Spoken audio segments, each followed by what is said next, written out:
Hey guys, and welcome back to the Crawl Corner. We're here once again in this wonderful ranty corner for all things Formula E, and for the final time this season as well. Oh no! I know, but all good things must come to an end, as they say. And we do still have a Crawl Corner champion to crown, the first ever one, the inaugural. That's a big word, that, isn't it? The inaugural Crawl Corner champion will be crowned this episode as well. So, yeah, strap yourselves in and we'll get going.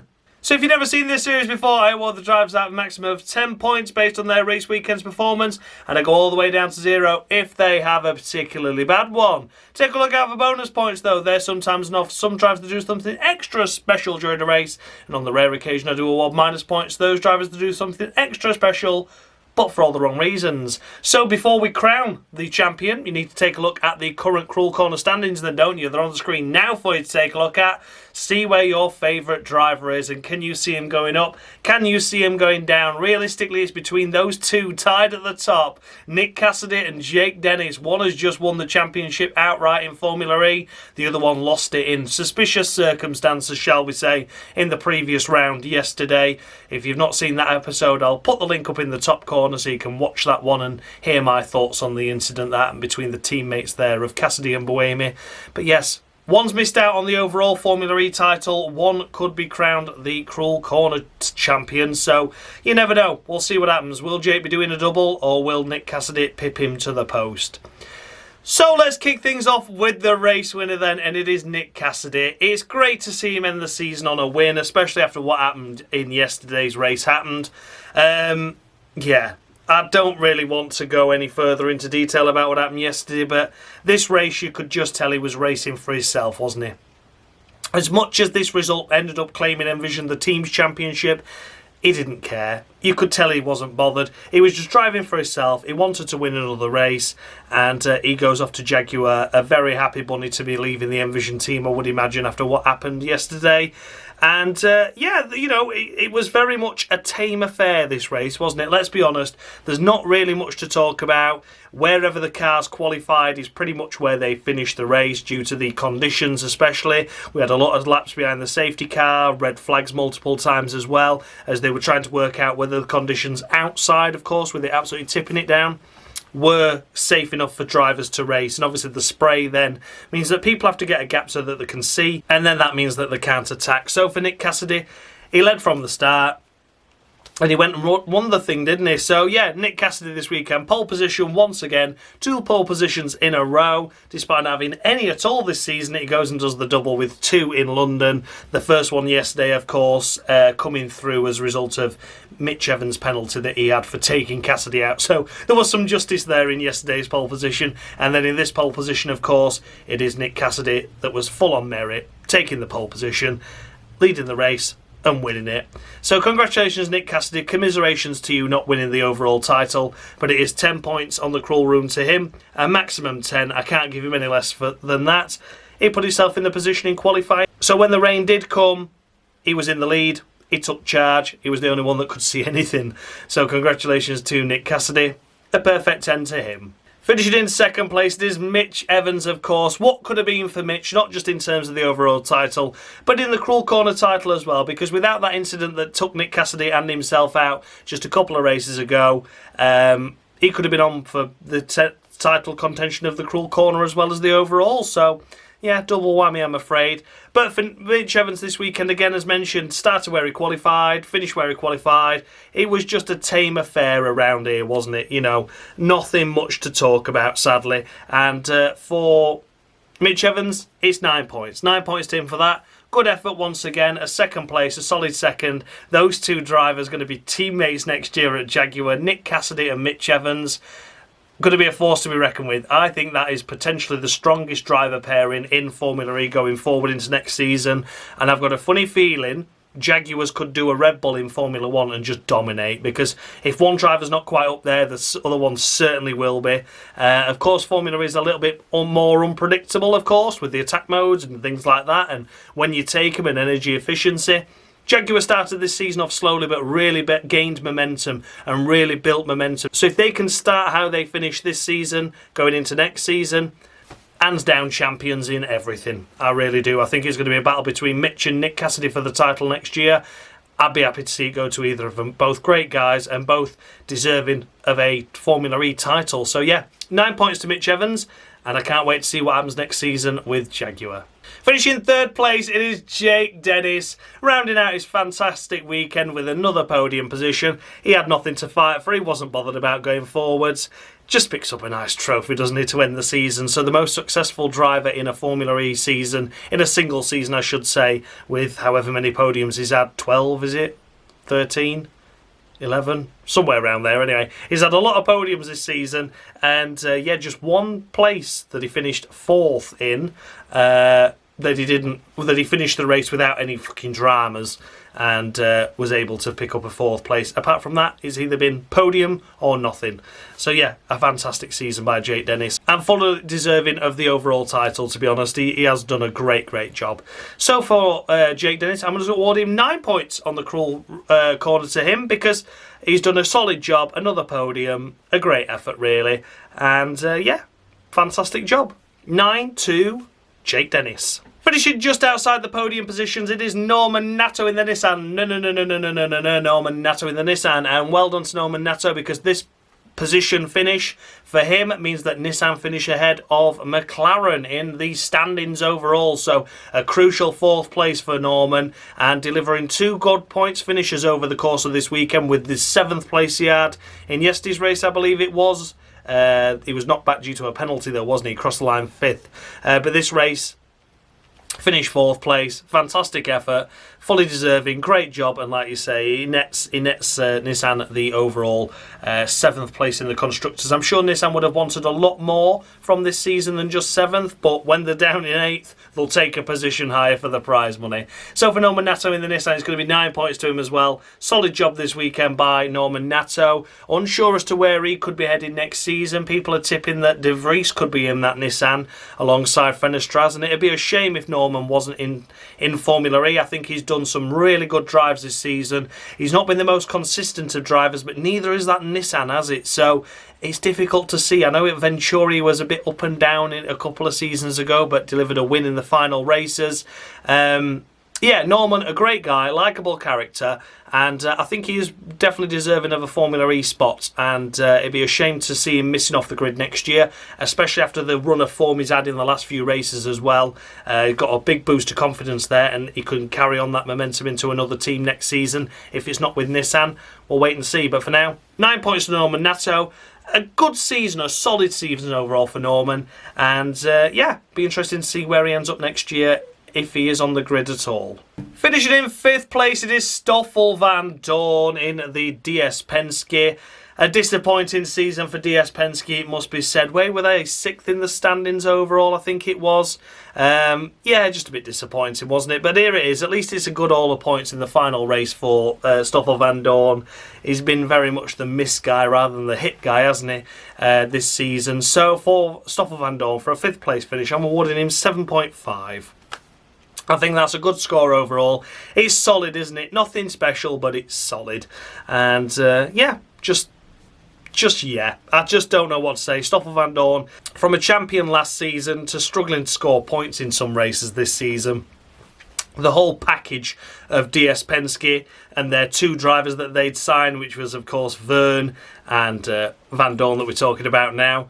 And you think, well, hang on a minute, they had bloody Sette Camera and Giovinazzi last year in the DS Dragon, and they were dog shit. So they have improved greatly since last year, but I think we all just expect a little bit more. But yeah, 7.5 to Stoffel van Dorn. Finishing in 6th place, it's Sebastian Buemi. I don't really want to talk about him, to be honest. I think what happened in yesterday's race, I've already covered it. I don't really want to cover anything in this race about him.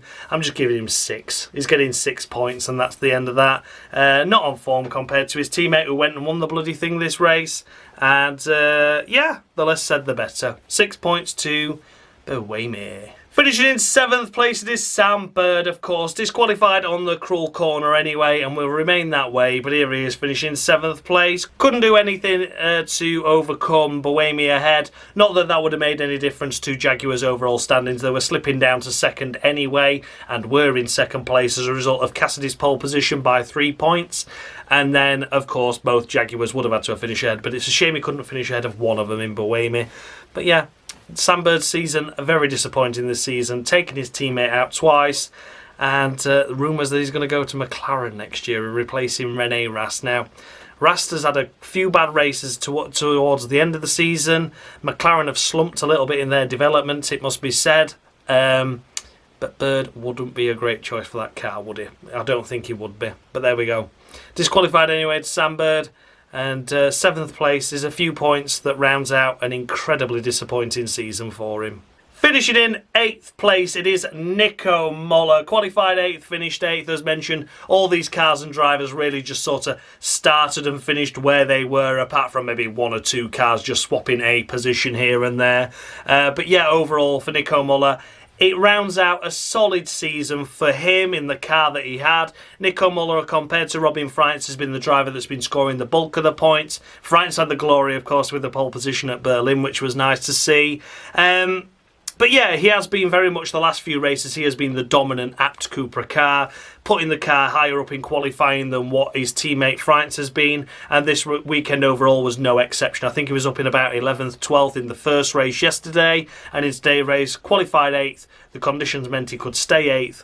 It was a good weekend. So it's a perfect end to Nico Muller. Doesn't affect them in the championship. They still finish last, unfortunately. But something to clap about to end a tough season, and I hope that the Abt Cupra team, and mainly the Mahindra powertrains, to be honest, can get themselves further up the field next season, because both of them have been clear back markers for quite some time this season, hasn't it? So a huge shame, a big disappointment, but at least they can end the season with a bit of a smile that Muller picked up a few points.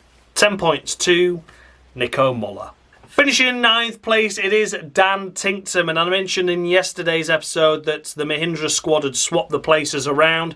De Grassi finished 6th, Tinktum in 7th, and then there was 2 points between them, basically. So because there were 2 points between them, Mahindra finished 2 points ahead. It meant that the swing went back in Mahindra's favour. Well, these 2 points now have meant that Neo do, in the end, finish ahead of Mahindra. So they finished 9th in the Constructors instead of 10th. So well done, Dan Tinktum, for that. I think he qualified 11th, didn't he? So made a couple of places up. The only driver to really make any sort of progress this race.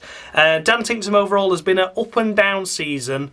But these last couple of races where it mattered to pick up the points, he's delivered just that, hasn't it? And these 2 points were absolutely crucial for Neo, as mentioned, to finish 9th instead of 10th. So for that reason, I'm giving Dan Tinktum a perfect 10. He went out there and did the job he was set out to do, which was get those points. If anything was going to get points, it was going to be the Neo over the Mahindra. It was just that yesterday's race was so chaotic. But again, the race was so chaotic, but Tinktum was there, to mitigate the damage, and here he is to deliver those points to make sure Neo finish ahead. So fantastic overall. A great end to Dan Tinktum's season. As mentioned, it has been up and down, it has been inconsistent. Some silly accidents in the mid part of the season, Berlin especially, with the Van Dorn incident. There was some errors creeping in, and Monaco was a silly weekend as well, wasn't it? Taking out Gunter up the hill. So there's been some dreadful moments for him, and some odd creeping ins of the usual Tinktum that we're all used to. But this weekend, he's delivered solidly and scored Neo some crucial points that mean that they finished 9th. 10 points to Dan Tinktum. And last of the point scorers, it is Pascal Wehrlein. So yeah, scores a point again. Well done to him. But where's Wehrlein gone? Where has he gone from this dominance that we saw in the first few races of the season?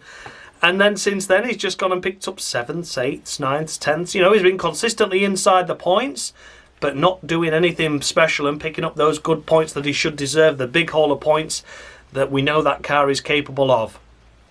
For Pascal Wehrlein, it's 4 points. 4 points to him for that. Poor qualifying meant he started down here and he finished down here. A huge shame, really. I expected a lot more from Wehrlein, especially as the start of the season went on.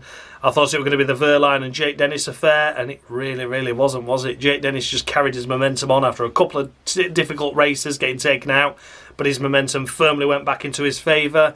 Wehrlein had that silly accident at the start of one of the races where he took himself out, basically. Got his wing folded underneath his car, making contact with the car from behind, and he never recovered from that. So yeah, 4 points to Pascal Wehrlein.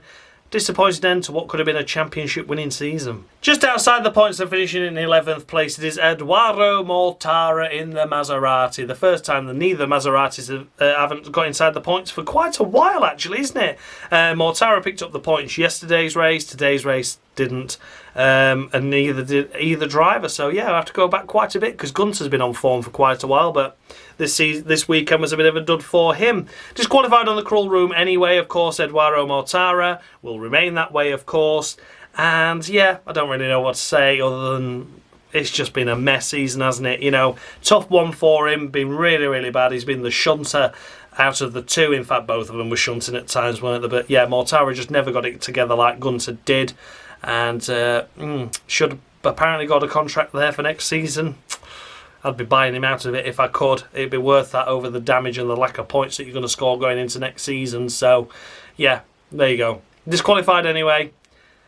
It's just been a tough season, hasn't it, for Mortara? Then we come to Sergio Sette Camara, finishing in 12th place in the Neo. I forgot that a few rounds ago I actually disqualified him, so he is disqualified on the cruel corner. But I think I've been scoring him points for the last couple of races because I forgot I disqualified him. But yeah, again, you know, there's Dan Tinkton picking up the points that were crucial to Neo's cause. Yesterday's race, I was wrong in saying that Sette Camara was outside the points, and then he was disqualified. He actually crossed the line 7th, so those points would have been a crucial pickup, but as it was, the FIA intervened anyway, and obviously Sette Camara was disqualified anyway on the cruel corner. So, yeah, I got that wrong. Apologies for that. I forgot that I disqualified Sette Camara, but I have, and he will remain that way as well. But it has been a very, very difficult season for Sette Camara. Apart from that one race at India where he picked up those 10 points with that 5th place finish, he's done nothing. He picked up a couple of lucky points just a couple of rounds ago, didn't he?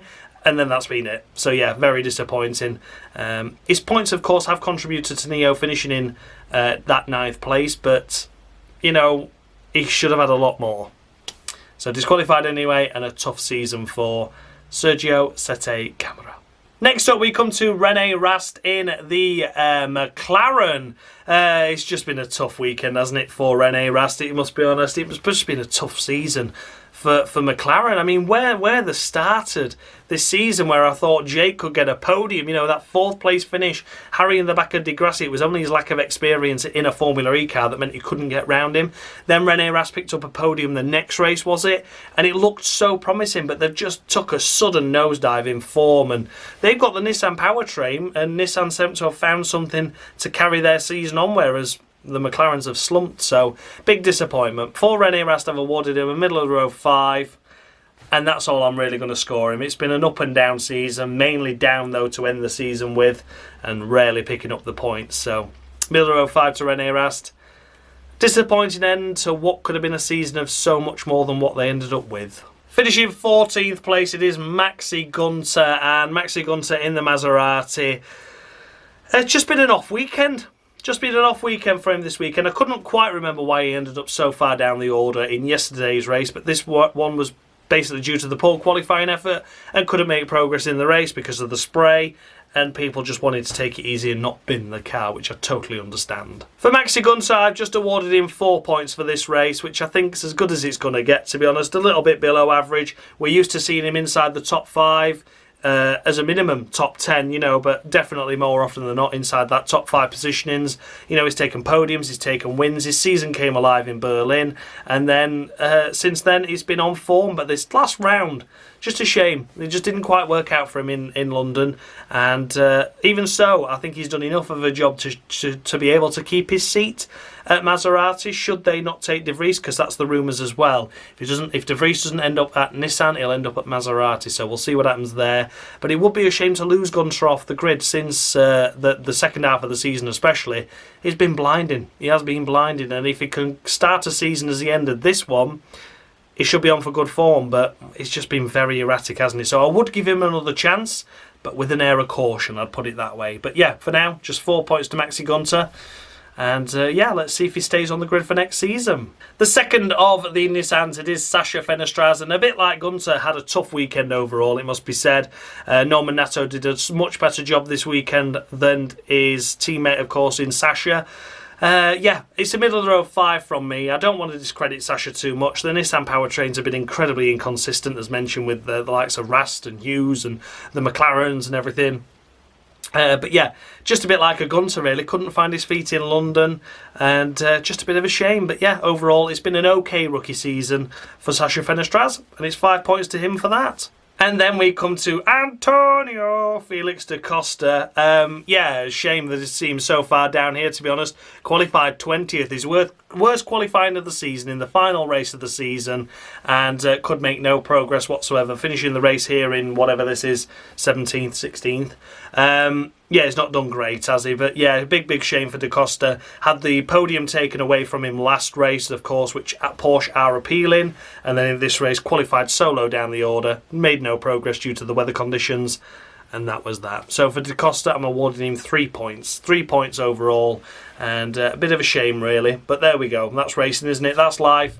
It's a shame that Porsche end their season on such a lull after such a great start to the season. And then as Verline was dipping in form, da Costa was finding his feet. And, you know, I hope that da Costa does get his second place reinstated from the previous round.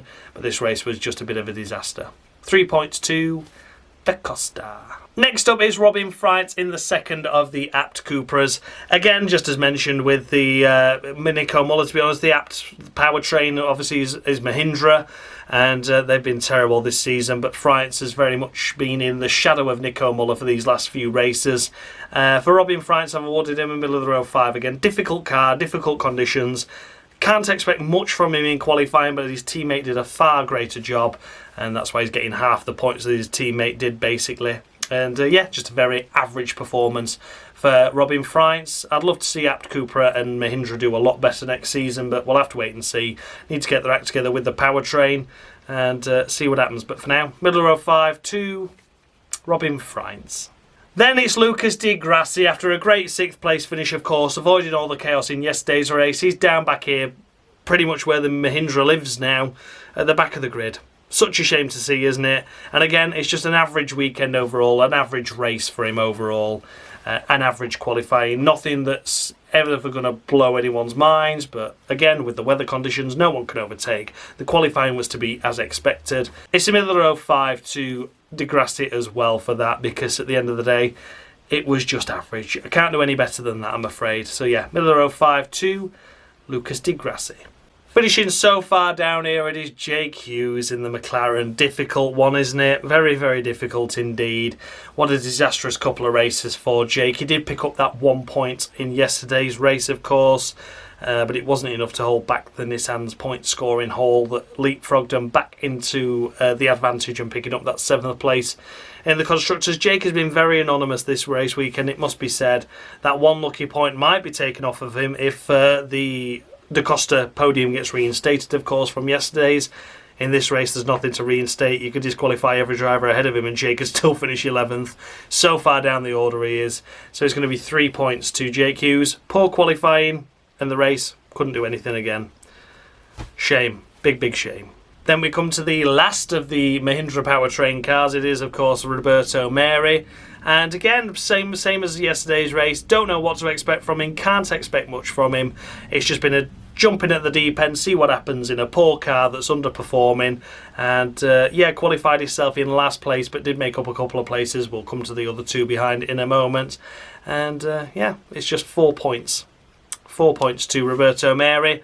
And again, it's as good as it's going to get, unfortunately. It's just been a difficult season overall. He's been thrown in at the deep end in a car that's no good. And yeah, a tough one to judge. But yeah, 4 points to Roberto Meri. And then we come to Andre Lotterer, my mate Andre. Disqualified on the cruel corner anyway, and wow, oh wow, what an impeccable performance that was. I mentioned that hardly any drivers swapped or changed, apart from maybe gaining 1 position, losing 1 position due to the weather conditions. Well, Andre Lotterer was an exception to the rule, because he actually qualified in 13th, and I thought, oh, okay, with these weather conditions, something might happen ahead, you know. maybe scrape a point. Oh no, he went fucking tumbling down the order like a stone, didn't he? He didn't let me down. He didn't let me down. Good old Lotterer. I'll tell you something. What a dismal season it has been for Andre Lotterer. It has been absolutely shocking. I cannot believe it. I honestly can't believe that they just didn't keep Beckman in the car when he went away to do whatever he was doing in the other championship he was doing. I'd have just rang him up there and then gone, look, we'll keep Beckman in the car, thank you very much, because he can't be any worse than you. And we've got half a season to develop him for next season. But as it was, they chose to bring him back, and he's not delivered anything for him, has he? Done absolutely nothing. Scored 20-something points, 22 points this season, compared to Jake Dennis's 200 and something. It's ridiculous. Absolutely ridiculous. So yeah, Andre Lotterer qualified 13th, which I thought, quite good for him. And then decided, oh, no, I'd like to be back at the back, please. And fell like a stone he did. Absolutely horrendous. So yeah, disqualified anyway. Will remain that way. And I don't think we'll be seeing him in Formula E again. And if we do, the system is very, very broken. And then we come to the last of the runners. So all drivers finished the race, if I remember that rightly. Or did Verne retire in the end? I think he might have retired, actually. But he had a pit stop during the race, sadly for him. And, yeah, this is why he finished behind Lotterer. The only car to finish behind Lotterer. If he finished, I can't remember. Or did he DNF? I know he did a pit stop and then went back out again. And obviously he either pulled back into the pits and retired, but it was an issue with the car, of course. Not that Verne hit the wall or anything, and was just a sad way to end a season that has been a bit up and down for Verne. But Verne has been the lead DS Penske driver. So for Jean-Eric Verne, I'm going to award him 4.5 for this race. It's just very average, and yeah, a difficult one overall. That pit stop really just ended his chances anyway, and if he did DNF, then that ended it even more, didn't it? But yeah, 4.5 to Jean-Eric Verne. So there we have everything, guys. Those were the runners and riders of the Formula E-Prix from London, of course. Let me know your thoughts and feedback down below. Did I score any drivers too high? Any too low? The updated standings with a Cruel Corner champion about to be crowned is on the screen for you now. There we go. Congratulations, Nick Cassidy, by a single point over Jake Dennis, is the Cruel Corner champion. Well done, Nick. Thoroughly deserving. My most improved driver of the season. We've seen flashes of brilliance from him before in Formula E, but never a consistent enough season to string a championship campaign together. Well, this season, he was really on form, wasn't he? It was a shame what happened a couple of races ago. It was a shame what happened in yesterday's race, because none of them were his fault, but effectively cost him the championship title. So a huge, huge shame, but I'm sure with him signing for Jaguar next season, I'm going to be scoring him more praises and high scores on the Cruel Corner going forward into next season. Honestly, it's been an absolute pleasure to do this series. It really, really has. Thanks go out to Dan of Formerly Mushy Gaming, of course, as always, for providing me with this scoreboard, keeping me up to tabs and up to date with what he's been doing, and it's a real pleasure. Honestly, thank you so much for watching, guys, and for the continued love and support with this series as well. I know it doesn't get the views like the Formula one does, but I enjoy it. I enjoy the interaction. I enjoy the feedback. So I do really aim to carry on going forward into next season to keep this going and to try and make it a little bit better as well. I mean, this time around this season, it was literally the Formula E happening in front of me, and I thought, do you know what? I'm on a bit of a lull with videos. I could do with doing a series about this. Not really sure what to do, so just copied the Cruel Room series and rushed it. Got Dan to quickly make me a board that you're seeing on your screen, and yeah, overall it was just a mad rush to get this episode, the first episode, out. And then since then I found my feet and knowing what to do, and it's just really worked out well. So thank you all as always for your continued support. Congratulations to Nick Cassidy on his Cruel Corner championship, the first inaugural champion of the Cruel Corner. Congratulations to Jake Dennis as well, just missing out by a point. And to Mitch Evans, it's what could have been. Had he not taken out Nick Cassidy just a couple of races ago, including himself out of the race, he could have been in with the chance as well. So thank you all so much for watching, guys. You'll see me if you watch the Formula 1 series very soon, of course, if you watch the Cruel Room. But if you don't, and you just want to watch me for the Formula E, I'll see you all again at the start of the season. Or will you? I'm thinking of doing a couple of top 5 drivers of the season where I talk about my favourite 5. And then I'm going to talk about the 5 worst drivers on the grid this season. So if you think that's something you'd like to see, then let me know in the comments. And yeah, I think it's something I'd look forward to doing there. So yeah, thank you so much for watching, guys. And as always, much love.